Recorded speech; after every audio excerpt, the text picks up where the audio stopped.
Hello, good morning, good afternoon, good evening, namaste, Sat Sri Akal, Hare Rama, Hare Krishna, Assalamu alaikum. I'm very confident all of you guys are there thriving in euphoria, and so am I. And it's a beautiful day, magical day, abundant day, opulent day, well being day, miraculous day, filled with love, light, happiness, health, prosperity, opportunities, rewards, blessings, perspective, possibilities, connections, abundance, and so it is. And the godliness that we all are thriving in, the euphoric life that we all are living in our day to day experiences, and right here, right now. So let's start with the chanting.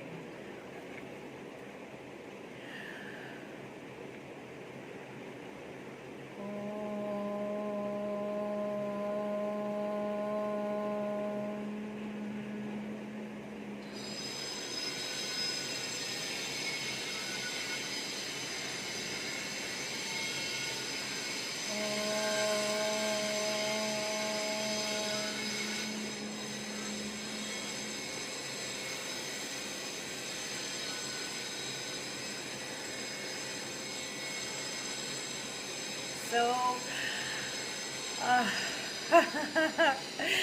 these days I have been taking a lot of naps and I don't have any thoughts. And because I don't have much thoughts, my perspectives are in alignment with whatever it is. The innocence is in the beginner's mind, the innocence is in the right very moment, what I'm feeling, how I'm feeling about everything, which is infinite abundance.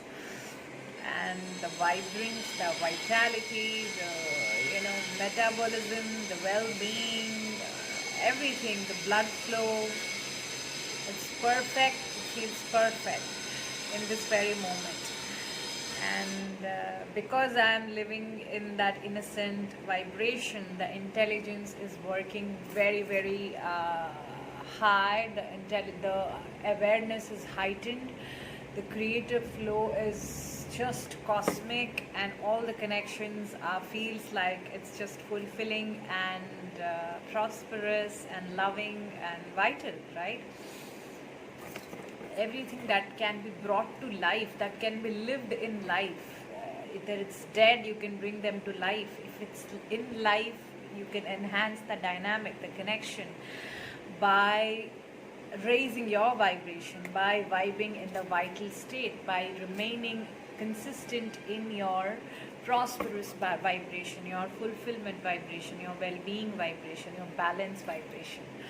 So now we are entering to the season of Sagittarius, and Sagittarius is a fire sign which everybody feels so passionate, driven.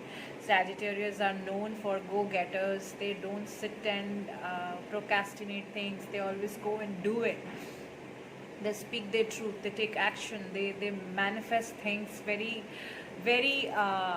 instantly, because it's a fire sign. You are burning, your passion is burning, desire is burning, you are called for action.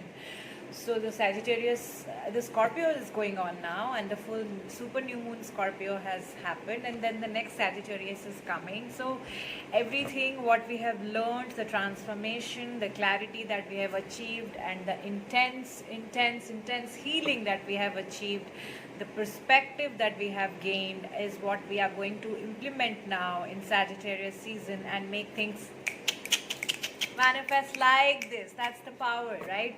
That's how you can be. Doesn't matter what is your sign, your sun sign or star sign, you have to always balance all the element within you in any season. The fire sign, the earth sign, the water element, the air element, the ether element. I'm going to make a small meditation video for all separate elements, how to raise those vibration based on those elements and stay grounded, empower those elements within you, like the passion, the creativity, like your fire sign. The earth sign is feeling stable, secure, safe, protected, grounded. Air sign is more thoughtful, mindful, and proper communication, better speaker, better creator. And a leader, it's the air sign, your thoughts, your perceptions, better perspective in life. And then your water sign, your emotional intelligence, your intuition, your gut feeling, and your balance over your emotions, not swayed by them, or drowning in them, or feeling exhausted by them. No.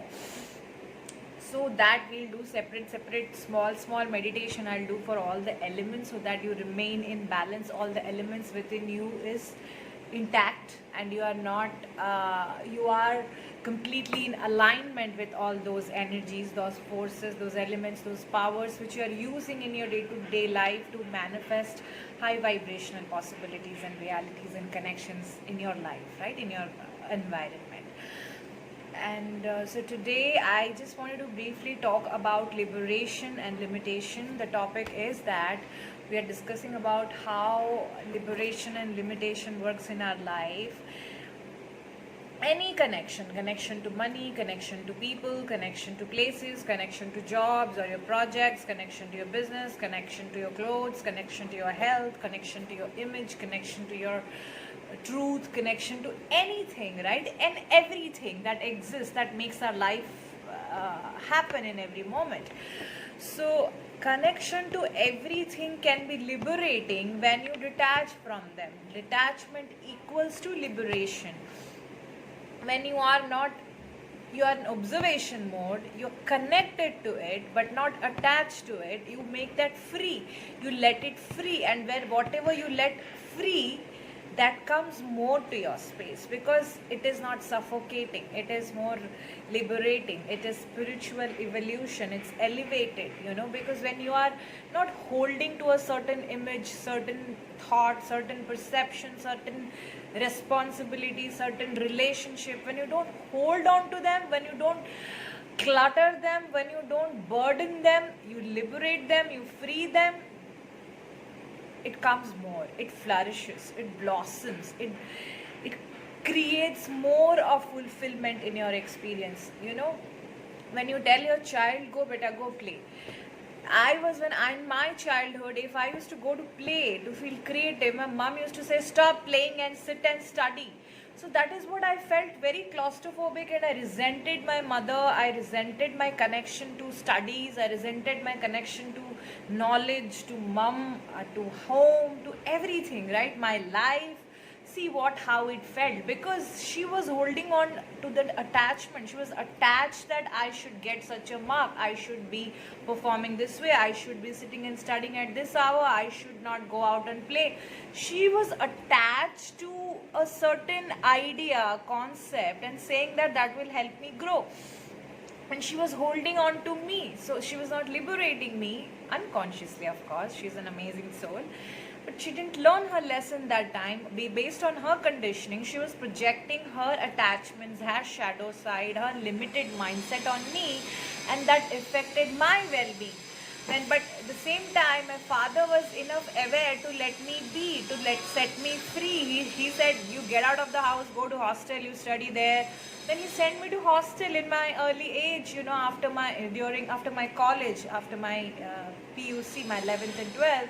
He sent me to boarding, that I can go, set free, breathe, make my own decisions, be accountable for myself and all that. That made me such an independent person. I felt like, wow, this is amazing, And then I could see that of course, I didn't know these things. I was not aware enough. I put myself into a lot of toxic habits and connections and all of that. But that helped me to grow, that helped me to expand, it helped me to break free from the toxic patterns and become this individual today. But what I'm trying to say, when we limit ourselves, like, I know a lot of friends, when they call me after some time and they ask me, you don't miss those days, you don't miss all of us, even my family sometimes, we miss you so much, you never miss us. And I always say, why are you missing me? What is there to miss? You remember me, give it a call or give a message or come visit me, that's it. We spend time. You can tell me you remember me, you visualized of me, you had thoughts of me. That's amazing. When you're saying about missing, there is a lack feeling. That means you're not in the present moment, you're not living those emotions, you're not living your personal experiences, because you're attached to a feeling, that a missing feeling, that something is absent, something is not present, and something is holding you back. And then you feel disappointed, you resent, or you complain, or you whatever, it becomes a baggage within you, and that brings a lot of uneasiness, and it takes you away from well-being. And when you speak to that person, you tell them, you put that on them, you were not missing me, you are so detached, you don't care.